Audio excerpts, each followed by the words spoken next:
بالله من الشيطان الرجيم. بسم الله الرحمن الرحيم.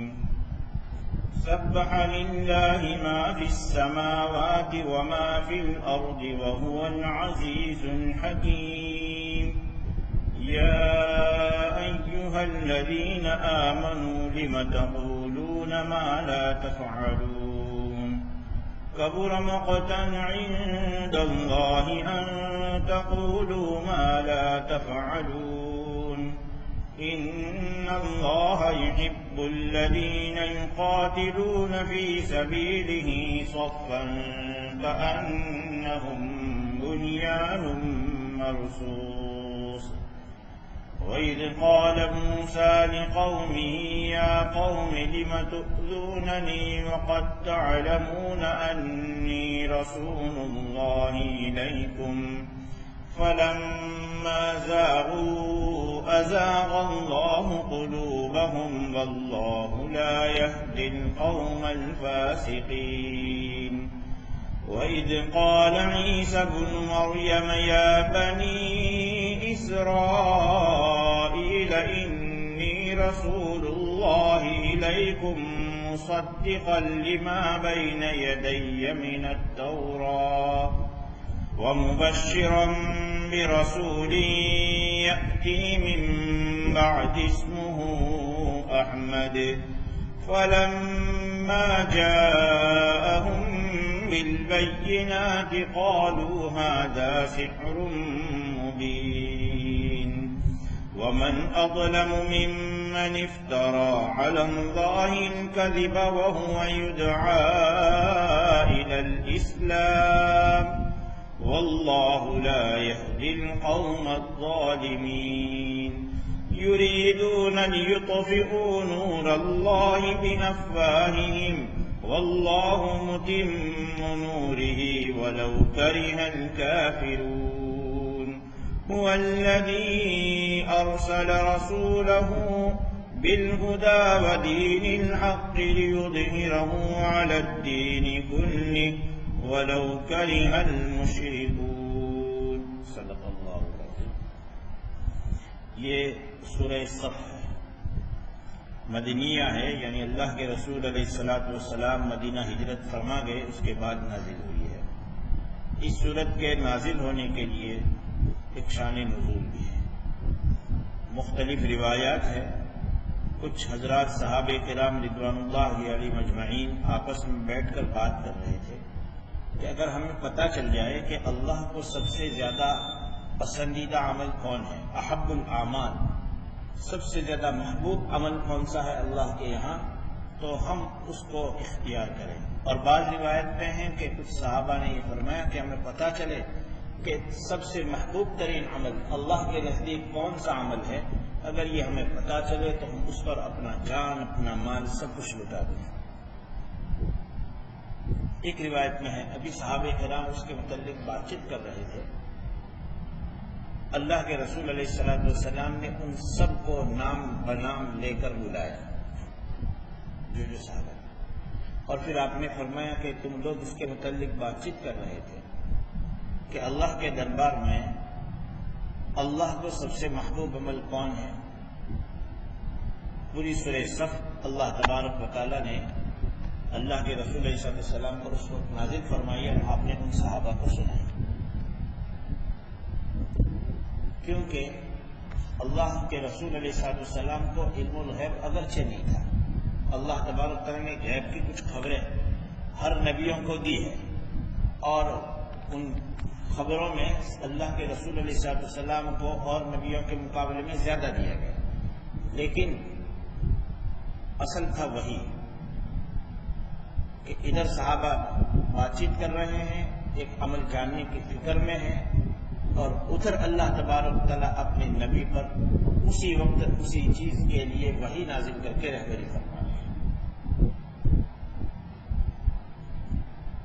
اور اس کے ضمن میں دوسری اہم باتیں بھی ہیں کہ ایک آدمی مومن کی شان یہ ہے کہ کسی بھی کام کو آئندہ کرنا چاہے تو اللہ کی مدد، اللہ کی چاہت اس طرح کی بات کرے، اس طور پر بات کرنا کہ وہ ایک قسم کا دعوی کی طرح کی بات ہو جائے، یہ اللہ کو پسند نہیں ہے۔ اور جب کوئی بندہ کسی کام کے متعلق اللہ کے فضل اور اللہ کی رحمت اور اللہ کی چاہت کے بغیر اپنی ذات پر اعتماد کر کے کوئی کام کرنے کی بات کرتا ہے تو وہ اس کام کو کما حقہ ادا نہیں کر پاتا۔ اس لیے ہمیں ہر کام کے شروعات میں یہ ترغیب دی گئی ہے، حدیث سے یہ رہبری کی گئی ہے کہ ہر کام کے شروعات میں بسم اللہ پڑھو۔ کیوں کہ وہاں اللہ تبارک و تعالیٰ کی نام سے شروعات کرنا تو اللہ کی مدد طلب کرنا بھی ہوا اور اپنی عاجزی بھی ثابت ہوتی ہے کہ بھئی یہ کام تو جو پورا ہوگا وہ اللہ کی مدد سے ہوگا، میری کیا طاقت کہ میں کسی کام کو کر کے بتا دوں۔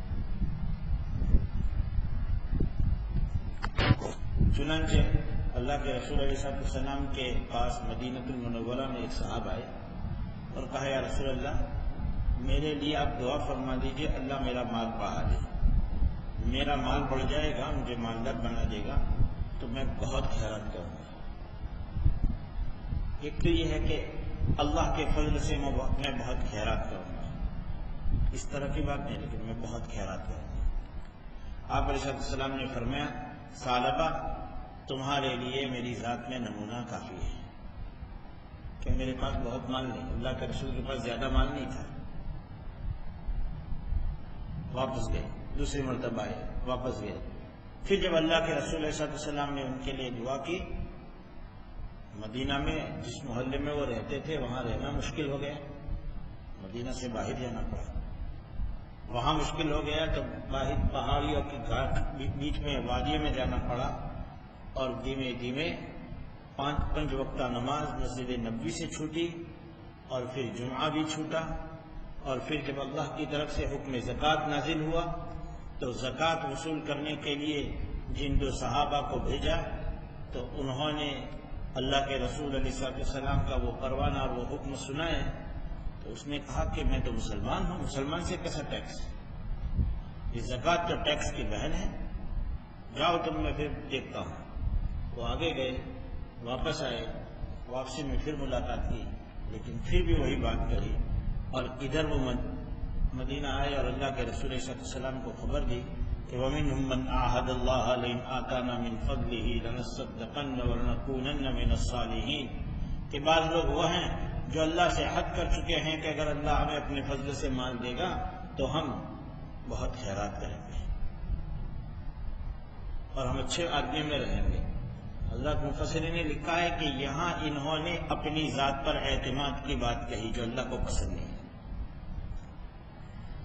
جب یہ آیت نازل ہوئی فَعَاقَبَهُمْ نِفَاقًا فِي قُلُوبِهِمْ إِلَى يَوْمِ يَلْقَوْنَهُ بِمَا أَخْلَفُوا اللَّهَ مَا وَعَدُوهُ وَبِمَا كَانُوا يَكْذِبُونَ، ان کے اس وعدہ خلافی کی وجہ سے اللہ نے ان کے دلوں میں ہمیشہ کے لیے نفاق رکھ دیا، کفر ڈال دیا۔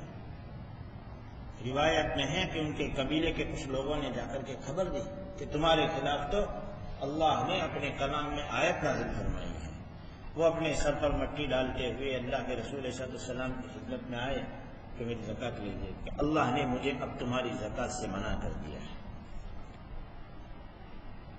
حضرت ابوبکر صدیق کے زمانے خلافت میں آئے کے پاس آئے، حضرت عمر کے پاس آئے، ان سب حضرات نے منع کیا۔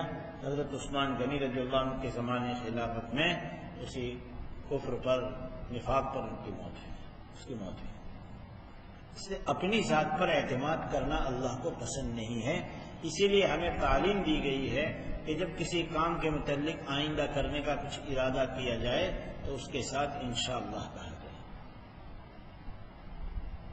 انشاءاللہ۔ اور بچوں کو بھی اس کی عادت ڈلوانی چاہیے، ہمارے اپنے بچوں کو بھی ان کو اس طرح کی، چاہے وہ بچے ہیں آج کہیں گے دوسرے کام میں پھر بھول جائیں گے، لیکن انہیں بار بار ہمیں اس کی عادت ڈلوانی چاہیے، متنبہ کرنا چاہیے تاکہ وہ اسلامی طور طریقے اور اسلامی آداب کے عادی بنیں۔ اللہ کے نام سے شروع کرتا ہوں جو بہت مہربان نہایت رحم کرنے والا ہے۔ باقی بیان کرتے ہیں اللہ تبارک و تعالیٰ کی وہ تمام جو آسمانوں میں ہیں اور جو زمین میں ہیں، اور وہ زبردست حکمت والا ہے۔ اللہ کی ذات ذاتی طور پر پاکی کے لائق ہے، اللہ کی ذات ذاتی طور پر پاکی کے لائق ہے، اور زمین اور آسمان کی تمام مخلوق اللہ کی پاکی بیان کرتے ہیں، حتیٰ کہ کیڑے مکوڑے پرند درند بھی اللہ کی پاکی بیان کرتے ہیں، لیکن لوگ ہم ان کی زبان سمجھتے نہیں ہیں۔ اے ایمان والو، تم کیوں کہتے ہو ایسی بات جو تم کرتے نہیں ہو؟ ایمان والو، تم کیوں کہتے ہو ایسی بات کہ جو تم خود کرتے نہیں ہو؟ اللہ تبارک و تعالیٰ کے یہاں بڑی بیزاری ہے اس بات سے، بڑی ناراضگی کی بات ہے یہ کہ تم کہو وہ بات جو تم خود کرتے نہیں ہو۔ یعنی کہ جو کام ہمیں کہا جائے گا، جو حب الاعمال ہوں گے، محبوب ترین عمل ہوں گے، ہم کر کے دکھا دیں گے کہ جو کام تم سے ہونے والا نہیں ہے، جو تم کرتے نہیں ہو، جو پچھلے زمانے میں بھی تم نے کر کے بتایا نہیں ہے، کیونکہ یہ آیات نازل ہوئی ہے غزوہ احد کے بعد، اور غزوہ احد میں بعض تو وہ تھے کہ جو میدان میں آنے سے پہلے بھاگ گئے منافقین، اور بعض صحابہ کرام رضوان اللہ علیہ مجمعین سے وہ حالات ہوئے کہ جم نہ پائے، مشکل ہوا۔ اور قرآن کریم میں اللہ تبارک و تعالیٰ نے اور مقام پر نقل کیا ہے کہ جب حکم جہاد نازل ہوا تو صحابہ کرام رضوان اللہ علیہ مجمعین، تو قرآن نقل کرتا ہے کہ بعض نے یوں کہا تھا کہ ذرا ہمیں اور ڈھیل دی جاتی، چاہے وہ پکے قسم کے صحابہ نہیں تھے لیکن تھے تو صحیح۔ تو جہاد ایک ایسا کام ہے کہ جو اللہ تبارک و تعالیٰ کو میدان جہاد میں اللہ کے کلمہ کو اور اللہ کے دین کو بلند کرنے کے لیے جو لوگ نکلے ہوں، اور ان کی راہ میں جو لوگ روڑا بنتے ہو، بلا وجہ روڑا بننے والوں کو، ان روڑوں کو ہٹانا اور ان راستوں کی آڑ کو ختم کرنا، اس کو کہا جاتا ہے جہاد، جس کے لیے بہت سی اور اہم شرائط ہیں۔ ہمارے سامنے کوئی غیر مسلم گزرے اور اس کو کوئی آدمی مار دے، یوں سمجھے کہ الیاذ باللہ میں نے اللہ کا حکم پورا کیا، اللہ کا حکم نہیں پورا کیا ہے، یہ کام کرنا اپنے آپ کو جہنم میں داخل کرانا ہے، کیونکہ اللہ کے رسول علیہ السلام نے فرمایا، بخاری شریف کی روایت ہے، من قتل معاہدا لم یرح رائحۃ الجنہ، جو آدمی کسی ایسے آدمی کو قتل کرے کہ جس کے ساتھ معاہدہ کیا گیا ہے، وہ جنت کی خوشبو نہیں پائے گا۔ جہاد کے لیے تو بڑی اہم کڑی شرائط ہیں، اپنے ملک میں بسنے والے انسانوں کو مار ڈالنا یہ جہاد نہیں ہے۔ تو خیر وہ جو شرعی جہاد ہے، اس شرعی جہاد میں ایک آدمی اللہ کے راستے میں بلند کلمہ کو بلند کرنے کے لیے نکلا ہو، اور راستے میں جو رکاوٹ ڈالتے ہوں ان رکاوٹوں کو ہٹانے کے لیے جو مجاہدہ کیا جاتا ہے، جو جنگ کی جاتی ہے، اس کو جہاد کہا جاتا ہے۔ اس میں آدمی جم کر کے رہے، اور ایسا جم کر کے رہے گویا کہ سیسا پلائی ہوئی دیوار ہے، یہ اللہ کو بہت پسند ہے۔ اس پر اللہ تبارک نے فرمایا کہ تمہیں تو یہ مشکل پڑی، یا تم میدان میں جم نہیں پائے، اور پھر ہوتا نہیں، کرتے نہیں ہو اور کہتے ہو کہ ہم کو بتا دو، یہ اللہ کو پسند نہیں ہے۔ اس سے ہمارے بزرگوں نے اور مفسرین نے ایک بات لکھی ہے کہ جو آدمی کام کرتا نہیں ہے اور یوں کہا کہ مجھے بتا دو میں کر کے بتا دوں، یہ ہے برا، اس لیے اللہ کو پسند نہیں۔ لیکن اس کا مطلب یہ نہیں ہے کہ ایک آدمی کے اندر عمل نہیں ہے اور وہ دوسروں کو عمل کی دعوت نہ دے سکتا ہے۔ واعظ کا بد عمل رہنا برا ہے، لیکن بے عمل کا واعظ ہونا ممنوع نہیں ہے۔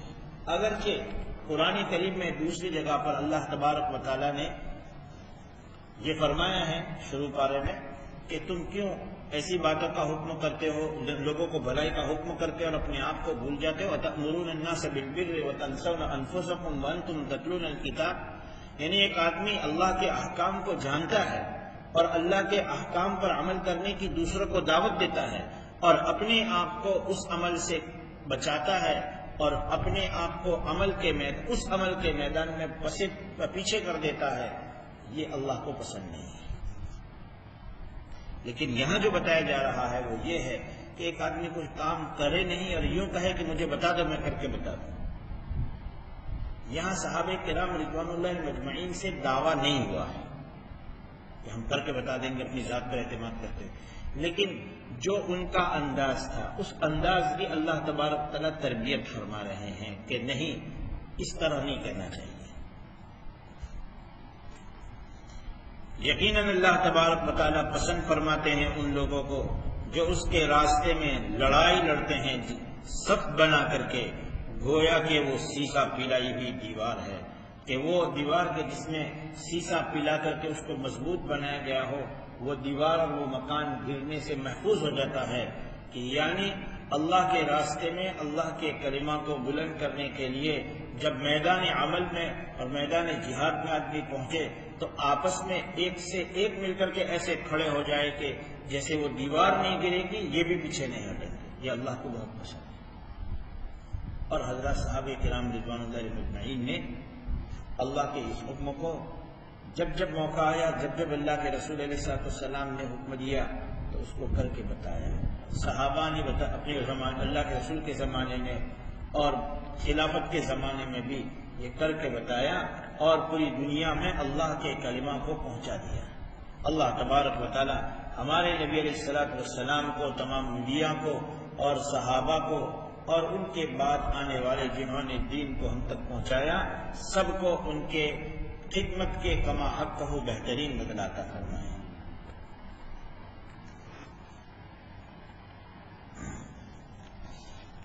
اور اس وقت کو یاد کرو جب کہ موسیٰ علیہ السلام نے اپنی قوم سے فرمایا، اے میری قوم، تم کیوں مجھے ستاتے ہو، تم کیوں مجھے تکلیف پہنچاتے ہو، حالانکہ تم جانتے ہو کہ میں تمہارے پاس اللہ تبارک و تعالیٰ کی طرف سے بھیجا ہوا آیا ہوں۔ پھر جب کہ وہ لوگ پھر گئے، ٹیڑھے ہو گئے، اللہ تبارک و تعالیٰ نے ان کے دلوں کو اور ٹیڑھا کر دیا، اور اللہ تبارک و تعالیٰ فاسق لوگوں کو راہ نہیں سکھاتا ہے۔ اس کے ضمن میں اللہ تبارک و تعالیٰ نے یہاں دو نبیوں کے تذکرے فرمائے، ایک موسیٰ علیہ السلام اور ایک حضرت عیسیٰ علیہ السلام۔ حضرت موسیٰ علیہ السلام کا اور حضرت عیسیٰ علیہ السلام کا یہ تذکرہ اس لیے کیا جا رہا ہے کہ یہ دو نبی تھے اور ان دونوں نبیوں نے اپنے اپنے لوگوں کو جب دین کی دعوت دی تو ان لوگوں نے ہی خود اپنے نبیوں کو ستایا، اور بنی اسرائیل تو اس بات میں مشہور تھے کہ یہ بنی اسرائیل اپنے نبیوں کے قاتل رہ چکی ہے، اور بنی اسرائیل قائم بالقسط، انصاف کی گواہی دینے والے جو لوگ تھے یعنی اولیاء اللہ کے، ان کے بھی قاتل رہ چکے ہیں۔ ان الذين يكفرون بآيات الله ويقتلون النبيين بغير حق ويقتلون الذين يأمرون بالقسط من الناس فبشرهم بعذاب أليم۔ موسیٰ علیہ السلام اپنی قوم کو سمجھاتے ہیں، اور قوم جو ہے بنی اسرائیل یہ موسیٰ علیہ السلام کو طرح طرح سے ستاتی تھی کہ تورات لے کر آئے موسیٰ علیہ السلام کہ پتہ نہیں یہ تو تم نے کسی سے لکھوا کر لے کر آ گئے ہوں گے، ہم نہیں مانتے، ہم تو اس وقت مانے اللہ ہم کو کہے، اب یہ نبی کو ستانا ہوا۔ اور جب وہاں گئے کہ پتہ نہیں یہ آواز کہاں سے آتی ہے، ہم کو تو سمجھ میں نہیں آتا ہے، تم نے کسی کو بٹھا دیا ہو، ہمیں تو اللہ آنکھوں کے سامنے نظر آئے۔ اسی طرح موسیٰ علیہ السلام کو طرح طرح سے ستاتے تھے۔ اللہ تبارک و تعالیٰ نے اسی بات کو نقل کیا کہ موسیٰ علیہ السلام نے اپنی قوم سے خود خطاب کرتے ہوئے فرمایا، اے میری قوم، تم مجھے کیوں ستاتے ہو، حالانکہ تم جانتے ہو کہ میں تو اللہ کا تمہاری جانب بھیجا ہوا رسول ہوں۔ اس سے ایک سبق یہ سیکھنے کو ملتا ہے، دین کے کام کرنے والے اللہ کے بندوں کے لیے اور اپنی قوم اور اپنی برادری کے لیے اچھائی کی فکر کر کے ان کو اچھائی کی طرف لانے کے لیے کام کرنے والے بندوں کے لیے کہ قوم جو ہے جب نبی کو ستا سکتی ہے اچھائی کی دعوت دینے پر۔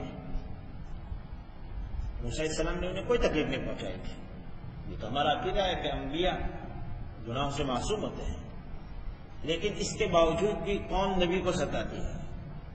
جس بات کا ہم نبی حکم دے رہے ہیں اس میں طرح طرح کی باتیں اپنی طرف سے من گڑت کھڑی کر کے ستاتی ہے۔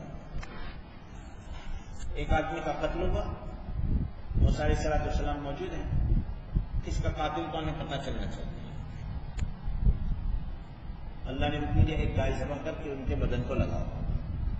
اب وہ گائے کے متعلق الگ الگ سوال قائم کیے اور خود پریشانی میں بھی پڑے اور نبی کو بھی بار بار غل اس طرح کئی سوال۔ جب موسیٰ علیہ السلام نے فرمایا چلو اپنے آبائی وطن پر اللہ نے کہا ہے حملہ کرو، کہ موسیٰ ہم تو نہیں آتے، جاؤ تم اور تمہارا رب مل کر کے لڑو۔ اس لیے جب بھی کوئی آدمی اپنی قوم کو خیر خواہی کے ساتھ اچھے انداز کے ساتھ بھی دعوت دے گا تو اسے یہ خیال رکھنا چاہیے کہ قوم میں کچھ لوگ ضرور ایسے ہو سکتے ہیں کہ جو اچھائی کی دعوت دینے پر بھی دشمنی کریں گے، اس لیے کہ تو پہلے سے چلا ہے۔ اللہ کے رسول علیہ السلام کو لوگوں نے ستایا، لیکن وہ لوگ جو دین کا کام کریں گے اور اس کو برداشت کرتے ہوئے کام کرتے چلے جائیں گے ان کا تو کچھ نقصان نہیں ہوگا، لیکن ہوگا کیا؟ آگے جو اللہ تبارک و تعالیٰ نے قوم کے متعلق فرمائے ہمارے حق میں بھی ایسا خطرہ ہو سکتا ہے کہ جب وہ لوگ ٹیڑھے ہو گئے تو اللہ نے ان کے دلوں کو ٹیڑھا کر دیا، صحیح بات کی طرف لا رہے ہیں تو الٹا کام کرتے ہیں، تو پھر کیا ہوتا ہے کہ وہ کج رہے اور غلط راہ چلنے کی آدمی کی عادت پڑ جاتی ہے تو اللہ اس راستے پر اور چلنے دیتے ہیں کہ جاؤ۔ اور جب اللہ تبارک و تعالیٰ کی طرف سے دلوں پر حق بات نہ سمجھنے کی مہر لگ جاتی ہے تو دنیا کی کوئی طاقت مل کر کے اسے وہ حق سمجھا نہیں سکتا، کوئی طاقت اسے سمجھا نہیں سکتی، اس لیے کہ دل تو اللہ کی انگلیوں کے درمیان ہے، اللہ جیسے چاہتا ہے کہتا ہے۔ حق اتر رہا ہے، وحی اتر رہی ہے اور ان کے مطالبے پر اتر رہی ہے اور اس کا جواب آ رہا ہے، لیکن جب آدمی برائی کی نیت سے سنتا ہے، سمجھے ابو جہل کو نہیں سمجھ میں، قرآن اترتا دیکھ رہے تھے، ابو جہل اتبا شیبہ امیہ بن خلف، یہ سارے کے سارے لوگ ان ساری کیفیتوں کو جو اللہ کے رسول پر وحی اترنے کی تھی وہ دیکھ رہے تھے، حالات جو انہیں بتائے گئے تھے اسی طرح ہوتا نظر آ رہا تھا، لیکن پھر بھی سمجھ میں نہیں ہے۔ کیوں؟ کہ جب آدمی ٹیڑھے پن کو اختیار کرتا ہے تو اللہ اس کو اسی کے حوالے کر دیتے ہیں۔ اسی لیے اللہ تبارک تعالیٰ نے فرمایا ہے کہ جب پہلی بار حق بات پہنچتا ہے کما لم یؤمنوا به اول مرۃ ونذرهم فی طغیانهم یعمہون، پہلی بار جب کسی آدمی کو اللہ کی طرف سے حق پہنچے اور اس پہلی بار پہنچے حق کو قبول نہ کرے، اللہ تبارک و تعالیٰ اس کو اس کی گمراہی میں چھوڑ دیتے ہیں، جا بھٹکتا ہے۔ اور پہلی بار حق بات سن کر کے آدمی عمل کر لیتا ہے تو اللہ تبارک و تعالیٰ دل میں ایک ایسا نور پیدا فرما دیتے ہیں کہ وہ آئندہ بھی اچھے اعمال کی طرف ابھارتا ہے۔ واللہ لا یہدی القوم الفاسقین، اور اللہ تبارک تعالیٰ بدکار لوگوں کو، فسق فجور کی راہ اختیار کرنے والوں کو، گناہ کے راستے اختیار کرنے والوں کو ہدایت نہیں دیتا ہے۔ یہ تو حضرت موسیٰ علیہ السلام کا تذکرہ ہوا، اور اسی طرح حضرت عیسیٰ علیہ السلام کا ہے وَإِذْ قَالَ عِيسَى ابْنُ مَرْيَمَ يَا بَنِي إِسْرَائِيلَ إِنِّي رَسُولُ اللَّهِ إِلَيْكُمْ مُصَدِّقًا لِمَا بَيْنَ يَدَيَّ مِنَ التَّوْرَاةِ وَمُبَشِّرًا بِرَسُولٍ يَأْتِي مِن بَعْدِ اسْمُهُ أَحْمَدُ فَلَمَّا جَاءَهُم بِالْبَيِّنَاتِ قَالُوا هَذَا سِحْرٌ مُبِينٌ۔ اور اس وقت کو یاد کرو کہ جب حضرت عیسیٰ ابن مریم علیہ السلام نے فرمایا بنی اسرائیل یقیناً میں تمہارے پاس اللہ کی طرف سے بھیجا ہوا رسول ہوں، تصدیق کرنے والا ہوں اس کتاب تورات کی جو مجھ سے پہلے آ چکی ہے، اور میں خوشخبری دینے والا ہوں ایک رسول کی، جو رسول میرے بعد آئیں گے جن کا نام احمد ہوگا۔ پھر جبکہ ان کے پاس وہ کھلی کھلی نشانیاں لے کر کے آئے تو انہوں نے کہا یہ تو کھلا جادو ہے۔ اور اس وقت کو یاد کرو جبکہ عیسیٰ ابن مریم علیہ السلام نے فرمایا، اے بنی اسرائیل، میں تمہاری جانب اللہ کی طرف سے بھیجا ہوا ہوں، میں تصدیق کرنے والا ہوں، میں سچ بتلانے والا ہوں اس کتاب تورات کی جو مجھ سے پہلے آ چکی ہے، اور میں خوشخبری دینے والا ہوں ایک رسول کی جو میرے بعد آنے والے ہیں جن کا نام احمد ہے۔ پھر جبکہ وہ ان کے پاس اللہ کی طرف سے کھلی نشانیاں لے کر کے آئے تو انہوں نے کہا یہ تو کھلا جادو ہے۔ ایک حضرت عیسیٰ ابن مریم علیہ السلام یہ بنی اسرائیل کے لیے رسول بنا کر بھیجے گئے، اور تورات کے احکام میں جو کچھ سختیاں تھیں اس کو آسانی، باقی وہی تورات کی تعلیمات کو عام کرنے کے لیے بھیجے گئے تھے، اور ان کو الگ سے جو کتاب دی گئی تھی وہ کتاب انجیل تھی۔ تو حضرت عیسیٰ علیہ السلام قوم کے پاس آئے اور ان کو بھی کہا کہ دیکھو میں اللہ کی طرف سے رسول ہوں، تورات جو تمہارے پاس موجود ہے وہ آسمانی کتاب ہے، میں اس کو سچا جانتا ہوں، سچا مانتا ہوں، اس کی تائید کرتا ہوں، اس کی تصدیق کرتا ہوں، کیونکہ ہر نبی کا کام یہ رہا ہے کہ ہر آنے والے نبی نے اپنے سے پہلے آئے ہوئے تمام انبیاء کو اللہ کا نبی، اللہ کا رسول تھے ان کو مانا، ان کی تعلیمات کو قبول کیا، اور آج ہمیں بھی یہ حکم ہے۔ اس لیے ہم نے مکتب میں جو ایمان یاد کیا ہے، ایمان مفصل، آمنت باللہ وملائکتہ وکتبہ ورسلہ، یہی تو ہمیں یاد کروایا، کیونکہ ایمان کا یہ حصہ ہے کہ ہمارا عمل اگرچہ ہمارے نبی کی تعلیمات کے مطابق ہوگا، لیکن ہمارے نبی سے پہلے جتنے انبیاء اور رسول آ چکے ہیں اور جو آسمانی کتابیں اللہ نے اتاری ہیں، جو صحیفے نازل فرمائے، وہ سب اللہ کی طرف سے ہیں۔ ہم عمل کریں گے ہمارے نبی علیہ السلام پر جو وحی نازل ہوئی ہے اس کے مطابق، البتہ وہ اگلے نبیوں پر جو تعلیمات اتری ہیں وہ بھی اپنی جگہ پر برحق ہیں۔ اور اس کی مثال ایسی ہے جیسے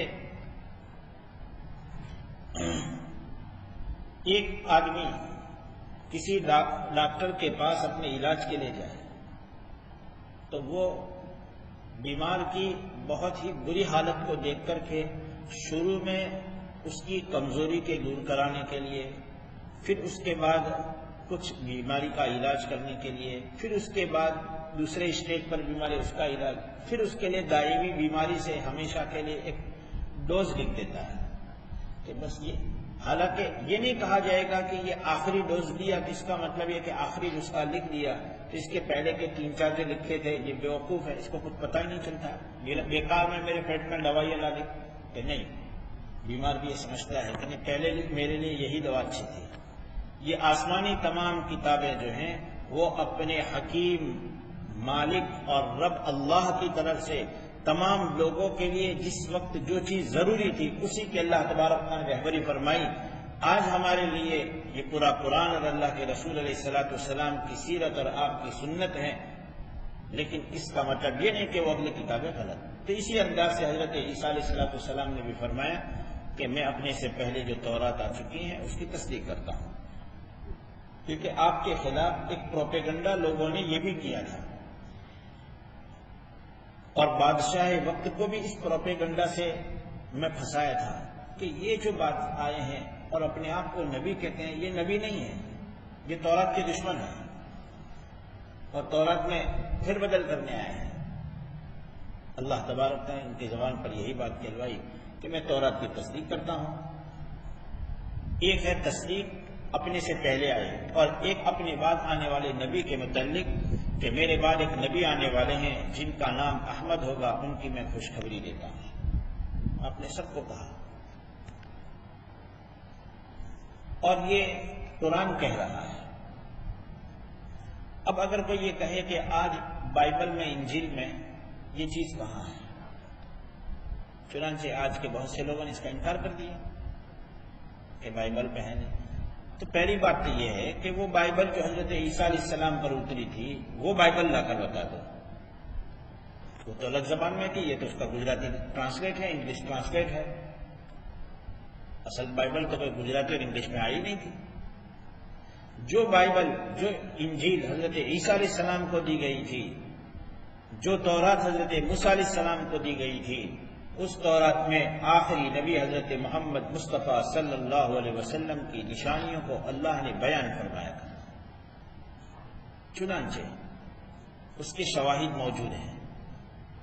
حضرات صحابہ کرام رضوان اللہ مجمعین نے اللہ کے رسول علیہ السلام کے حکم پر جب حبشہ ایتھوپیا کی جانب ہجرت فرمائی، اور خصوصاً دوسری ہجرت، اور اللہ کے رسول علیہ السلام کے صحابہ پہنچے، اور پھر مشرکین مکہ تحفے تحائف لے کر کے وہاں پہنچے ہیں، اور سارے پادریوں کو اور درباریوں کو، سارے درباریوں کو وہ تحفے دے کر کے ان کو کہا کہ ذرا تم ہماری تائید کرنا.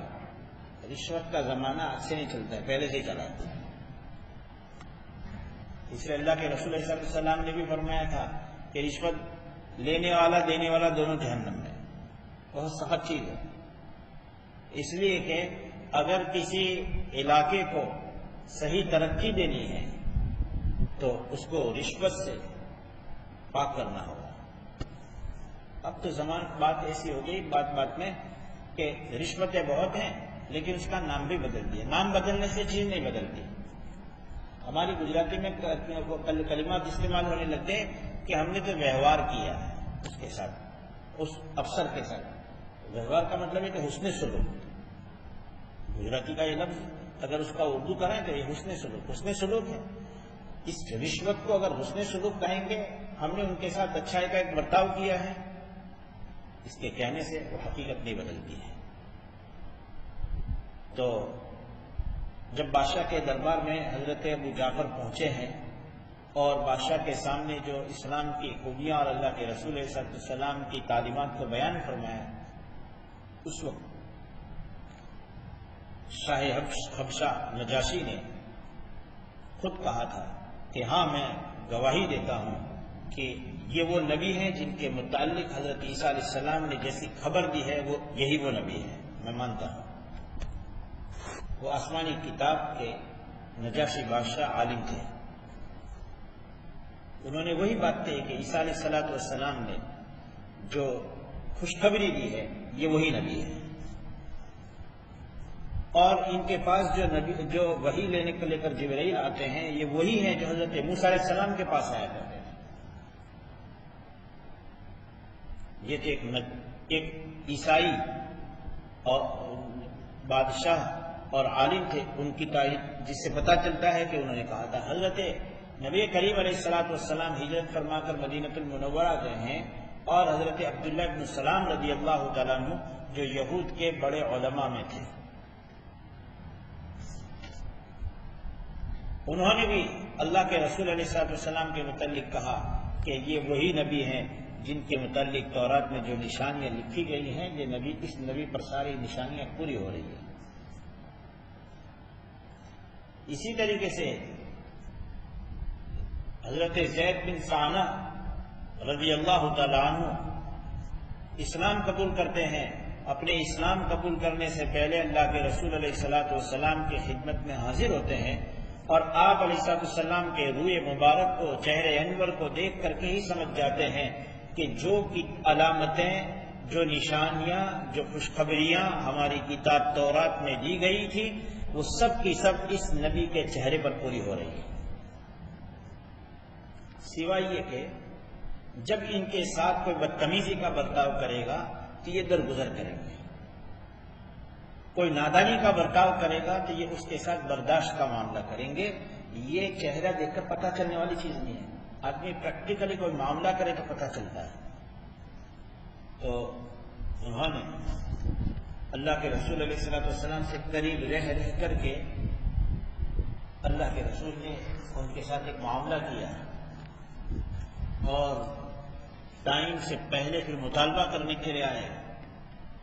جو مدت مقرر کی گئی تھی ادا کرنے کی، اس ادائیگی کی مدت سے پہلے اللہ کے رسول علیہ السلام سے مطالبہ کرنے آئے، اور مطالبہ جب کرنے آئے ہیں تو روایات میں الفاظ ہیں کہ آپ علیہ السلام کو انہوں نے یوں کہا کہ عبد المطلب کی ساری اولاد تال مٹول کرنے والی ہے۔ ایک آدمی کو اس کو کہا جائے کہ تھوڑا بھی شاید برداشت کر لے، لیکن یوں کہیں ان کے دادا کا نام لے کر کے کہ تیرے دادا کی ساری اولاد ایسی ہی کم بخت تھی، ہمارے اپنے الفاظ میں اگر ایسے کسی کو کہہ دے تو پھر آستین چڑھائے بغیر کوئی چھٹکارا نہیں ہے، اور دو چار اس کو تحفے بھی دے دے گا غصے میں۔ لیکن اللہ کے رسول علیہ السلام نے کچھ نہیں فرمایا۔ حضرت عمر برداشت نہیں کر پائے رضی اللہ عنہ۔ حضرت عمر فاروق رضی اللہ عنہ فرماتے ہیں میں اللہ کے رسول سے قریب ہوں نا، اس کا مجھے ڈر ہے، ورنہ ظالم تیری کیا مجال تھی کہ تو میرے نبی کو یہاں ایسے سخت سست کلمات سے بول دے، تیری گردن مار دیتا ہے۔ آپ علیہ السلام نے فرمایا عمر، میں اور یہ تم سے اس کے علاوہ کسی اور چیز کے زیادہ سننے کے حقدار ہیں، مجھے یہ کہنا چاہیے کہ صاحب حق کا حق اچھی طرح ادا کرو۔ حالانکہ ٹائم نہیں ہوا، 3 دن پہلے آئے تھے مانگنے، اور ان کو یہ کہنا چاہیے تھا اپنا حق ذرا اچھے انداز سے مانگتے ہیں، جاؤ ان کو ان کا حق دو اور اتنا زیادہ دو۔ بس ان کو تو یہی دیکھنا تھا کہ میں بدتمیزی کروں، ان کے باپ دادا کو برا کہہ کے بتا دوں، پھر کیا کرتے ہیں؟ تو وہ بھی شہادت دے رہے ہیں آسمانی کتاب تورات کے بڑے علماء میں سے تھے۔ حضرت سلمان فارسی کو جو لمبی عمر کی مدت لے کر آئے تھے، ایک جگہ سے دوسری جگہ منتقل ہوتے آئے، اور ہوتے ہوتے حتیٰ کہ اپنے آپ کو غلام بھی بننا پڑا۔ آخری شخص پادری اور عیسائی راہب کی خدمت میں جہاں رہے، اب آگے میں کہاں جاؤں؟ ہر ایک کے مرنے کا وقت آتا تو اس کو پوچھتے تھے، کہتے کہ فلاں جگہ جاؤ۔ آخری جو جس کے پاس رہے ان سے پوچھا کہ اب آپ مجھے کس کے پاس جانے کی ہدایت کرتے ہیں؟ کہا کہ اب مجھے کوئی ایسا سمجھ میں نہیں آتا ہے جس کے پاس میں آپ کو بھیجوں، لیکن لگتا یہ ہے کہ آخری نبی کے پیدائش کا اور ان کی ہجرت کا وقت قریب ہے، ان کا زمانہ قریب ہے، ان کی خدمت میں حاضر ہوا تو۔ اور اس نے علامتیں بتائی کہ یہ صدقہ نہیں کھائیں گے، ہدیہ دو گے تو قبول کریں گے، اور اس نبی کے دونوں مونڈھوں کے درمیان میں دل کی سے قریب، بائیں مونڈے سے تھوڑا قریب ایک مہر نبوت ہوگی۔ یہ مدینہ میں خدمت کرتے تھے کسی یہودی کے یہاں، اور یہ کھجور کے درخت پر اوپر چڑھے تھے کھجوریں اتارنے، اور نیچے چچا بھتیجا اللہ کے رسول علیہ السلام کے متعلق بات کر رہے تھے۔ یہ مدینہ سے باہر بات تھا کہ مدینہ میں ایک صاحب آئے ہیں، یہ اوپر سے اتر ہے، جی کیا بات کر رہے تھے؟ جس نے زور سے تماچا مار دیا، اپنا کام کرو، کیونکہ انہوں نے جو باتیں سن رکھی تھی اسی طرح کی بات معلوم ہو رہی تھی۔ انہوں نے کچھ کھجوریں جمع کی اور اللہ کے رسول علیہ السلام کی خدمت میں پہنچے اور کہا یا رسول اللہ یہ کھجوریں آپ کے پاس میں ہمیں بطور صدقہ کے لے کر آئے۔ آپ نے اپنے ساتھی جو تھے ان کو بلایا، کہا کہ بھائی کھاؤ، ہم صدقہ نہیں کھاتے۔ انہوں نے دل ہی دل میں کہا کہ ایک پوری، ایک نشانی مل گئی۔ دوسری مرتبہ چند تھوڑی مقدار کی کھجوریں لے کر کے آئے اور کہا یا رسول اللہ یہ آپ کی خدمت میں ہدیہ ہے۔ تو آپ نے فرمایا ساتھیوں کو بولا کھاؤ بھائی کھاؤ، اور آپ نے خود بھی کھایا، انہوں نے بھی کھایا، صحابہ کو بھی کھلایا۔ انہوں نے دل ہی دل میں کہا کہ 2 پوری ہو گئی، اور وہ اٹھ کر کے پیچھے کی طرف گئے تو آپ نے سامنے چادر کھینچ لی، تو دیکھ لو، یعنی اللہ کے رسول علیہ السلام کیا کھائیں گے کیا نہیں کھائیں گے۔ بلکہ بعض روایات میں پتہ چلتا ہے کہ آسمانی کتابوں میں اس نبی کی امت کی بھی علامتیں بیان کی گئی تھی کہ اس نبی کی ایک امت کی ایک علامت یہ ہوگی کہ یہ امت حمد زیادہ کرنے والی ہوگی، اس لیے ہمیں اس نشانی کو پورا کرنا چاہیے کہ ہر حال میں اللہ کی تعریف بیان کرنی چاہیے. جہاں تکلیف ہے اس تکلیف میں بھی اللہ نے بہت سی راحتیں رکھی ہیں. اس لیے بزرگ فرماتے تھے کہ اے اللہ میں تیری تعریف ادا کروں اس بات پر کہ تو نے مجھے جو اولاد دی، یا میں تیری تعریف بیان کروں اس بات پر کہ تو نے مجھے اولاد دے کر کے لے لی. تو اللہ ہی جانتے ہیں کہ کبھی اولاد کا زندہ رہنا اللہ کی نعمت ہے تو کبھی ان کا مر جانا اللہ کی نعمت ہے. اس لیے روایت میں ہے کہ جو آدمی جس کے یہاں کوئی بچہ پیدا ہوا ہو اور اس کا بچہ اللہ کے حکم سے وہ اپنی زندگی پوری کر دے مر جائے، اور یہ شخص اس کو جب اس کی اطلاع دی جائے کہ تمہارے بیٹے کی وفات ہو گئی، اور وہ کہے کہ الحمدللہ، اور پھر کہے انا للہ و انا الیہ راجعون، تو اللہ تبارک تعالیٰ جنت میں ایک مکان بنگلہ اس کا بنا دیتے ہیں اور اس پر لکھا ہے بیت الحمد. اور اللہ فرماتے ہیں اس کے دل کے ٹکڑے کو، جگر کے ٹکڑے کو میں نے اپنے پاس بلا لیا، اور اس پر بھی وہ ناراض نہیں بلکہ اس پر بھی وہ حمد ادا کرتا ہے، اس لیے اس کو یہ محل ملا.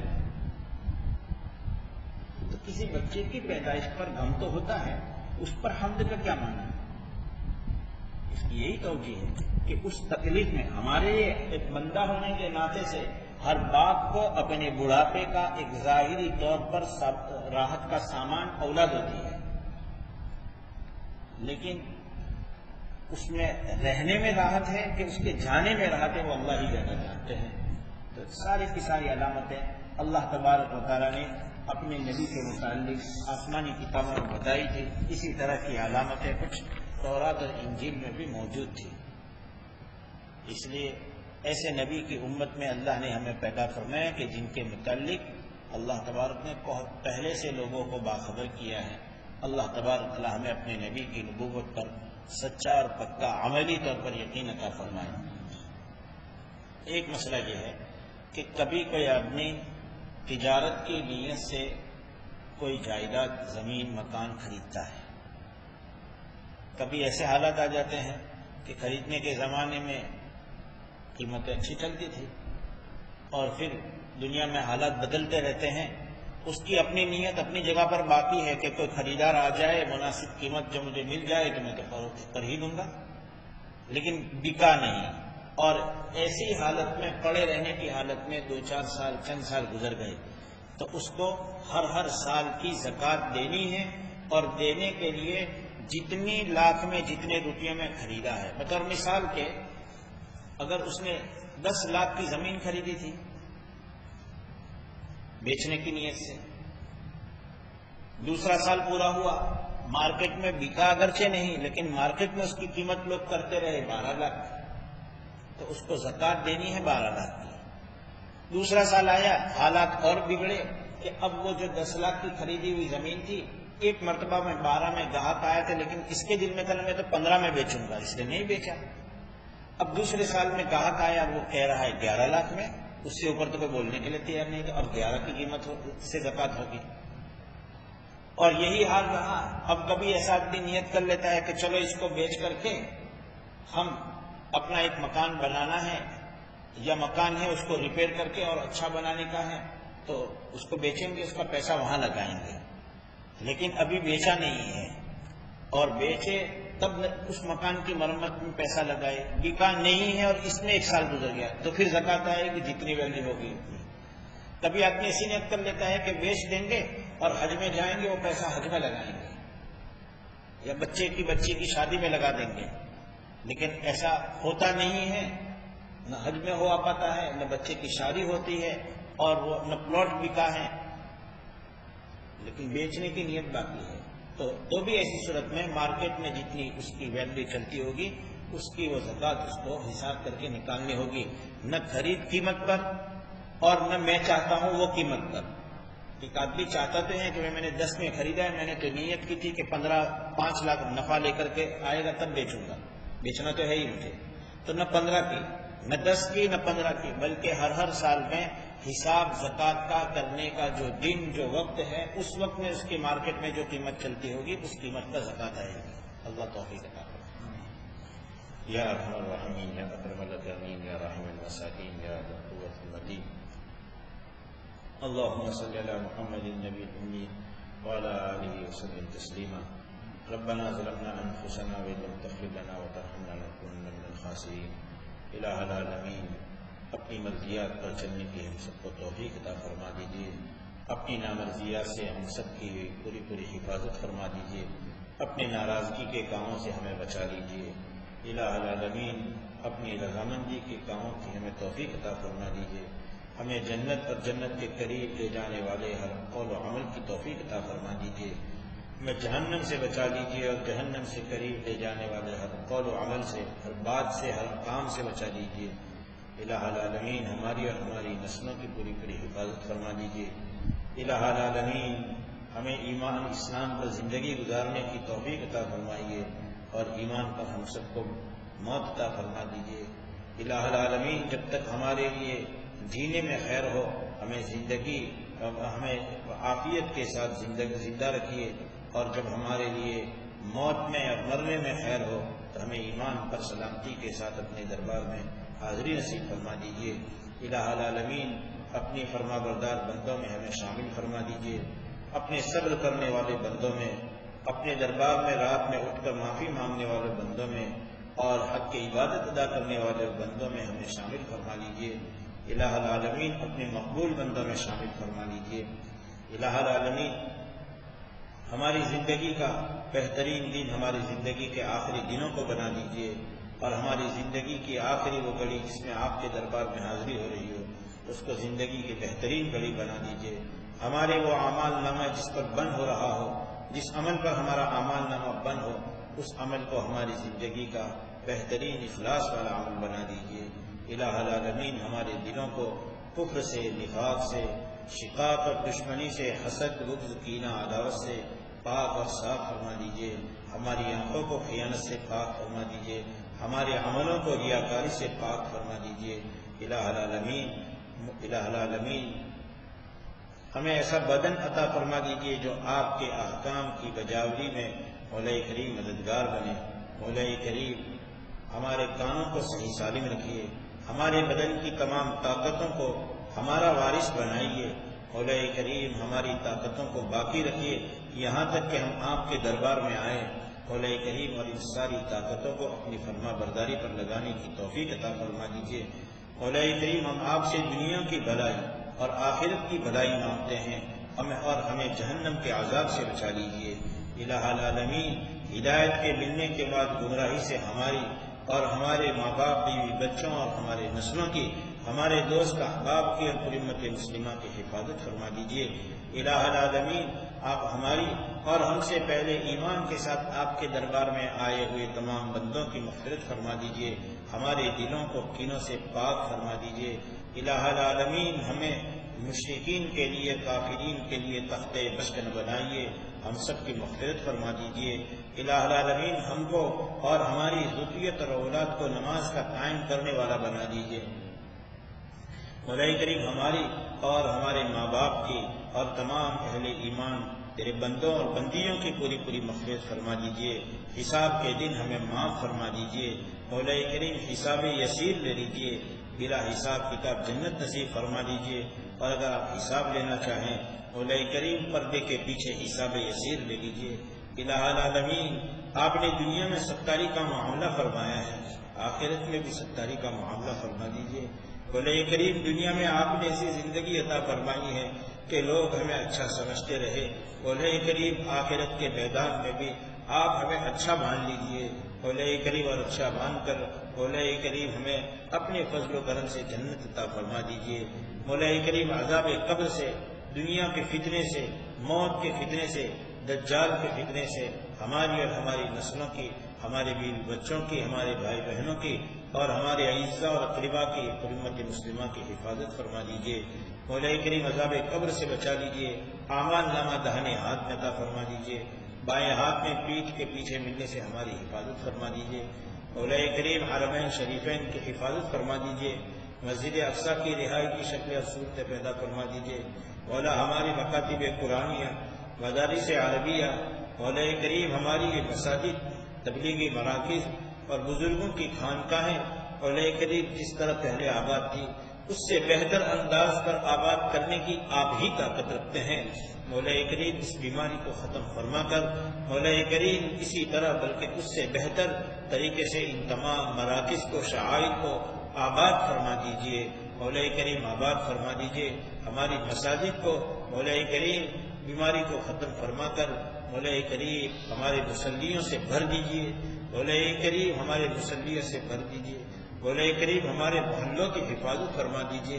مولا کریم جو تیرے بندے ایمان کے ساتھ اس بیماری میں وفات ہو پا چکے ہیں مولا کریم ان کے گھر والوں کو مولا کریم صبر جمیل اجر جزیل عطا فرما دیجئے، ان کی شہادت کو قبول فرما لیجئے۔